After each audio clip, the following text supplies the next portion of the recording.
unity that comes between the Father and the Son, and what actually brings the love between the Father and the Son is the Holy Spirit, the Lord and the giver of life.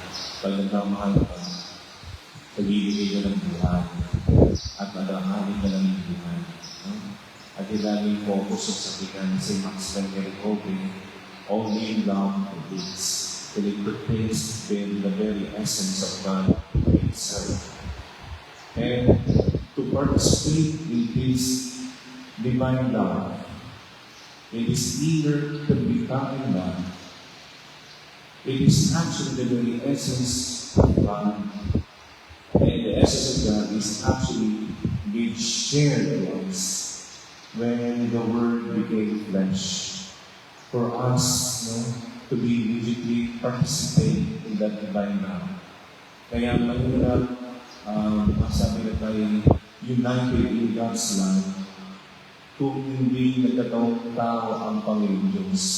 The perfect revelation of the Father and the perfect revelation of God's love incarnated in our midst in Jesus. Para magkaroon ng common union of shared divine love because of Jesus. Kaya naman, to those who believe in Jesus, put their faith in Jesus, and remain in Jesus' commands and love, we remain in the Father's love. Jesus loved the Father because the Father loved the Son. Minobel rin, pagkakasunod siya. Kaya, di ba, again, I keep reiterating the statement of the testifying statement of the Father when Jesus was baptized in the river Jordan and Mount Tabor. This is my beloved Son, to whom I am well pleased. Listen to Him, because listening in this prayer of Jesus, it unites us to the loving essence of the Father. Kaya yung pagmamahal ay nakaulagay sa pagsasakripisyo. Ang tunay na pagmamahal, nagsasakripisyo. Nagbibigay ng sarili. Ito na rin makikita yung sacramental unity of marriage, yung matrimony. Kaya di ba, even Jesus made His first miracle in the sacrament of matrimony at Cana in order to show us the very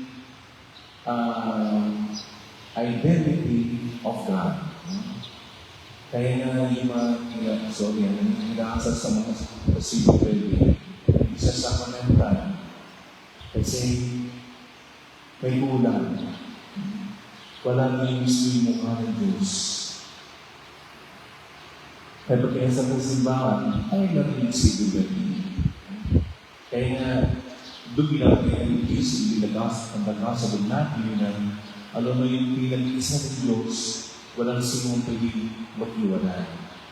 Sapagkat ito mismo ang imago ng Diyos. Kaya pag may kasana at may misa, it is the true sacraments that actually we celebrate. Sapagkat magpapataya, magkasalamin, ng mirror in the very essence of God is God Himself. Kaya when Jesus expressed His love to the Father, it was actually perfected when He died on the cross. Ganon ang pagmamahal. Dahil mahal tayo ng Jesus, dahil mahal tayo ng Ama, He allowed Himself to die perfectly, absolutely the cross. And to rise from the dead, to bring us hope, especially when this bond of unity engaged in the sense of difficulties and struggles. Kaya, if we uphold, live in the sacramental life of relationship, we become a sacrament itself. Amen. Kaya yung kasal ay sacrament. Kasi, ang pagmamahal kung saan ang dulang essence ng Diyos is a sacrament itself. Kaya na every time we go to Mass, the institution of the sacrament, it is actually a sacrament, a union between two persons, God and us, the common unity of persons. Kaya pag sinabi na, the body of Christ, kaya sabi natin, Amen. Pag sinabi natin, ang katawan ni Kristo, ang katawan sa katawan, common union, naging sacrament. It is actually rooted in the sacrament bond of the Father and the Son and the Spirit, and during the Epiclesis, the consecration of the bread and wine. During consecration, andun yung tinatawag na the profound Trinitarian events during consecration. From the Father and Father sent the Spirit Epiclesis so that the bread and wine becomes the true body and blood of Jesus for us, to be united with us, so that tayo mismo maging sacramental presence sa mundo. There's something beautiful. There's something beautiful.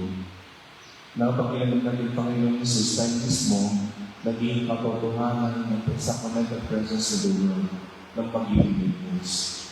Malang, sabi ng konti, kasi parang sa mga Katoliko, hindi naiintindihan. Kaya na, we need to be formed continuously to the faith.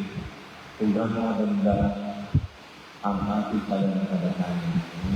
Kaya challenge sa atin, hindi rin dapat malagay sa atin na mag-stop sa atin yung aming pinalalaman. We need to share the use of our words and deeds by being a witness to these truths in this unifying essence of God, to participate in that inner Trinitarian unity and love of God that actually show every time we say Jesus in the Holy Communion that there is sacrament of love.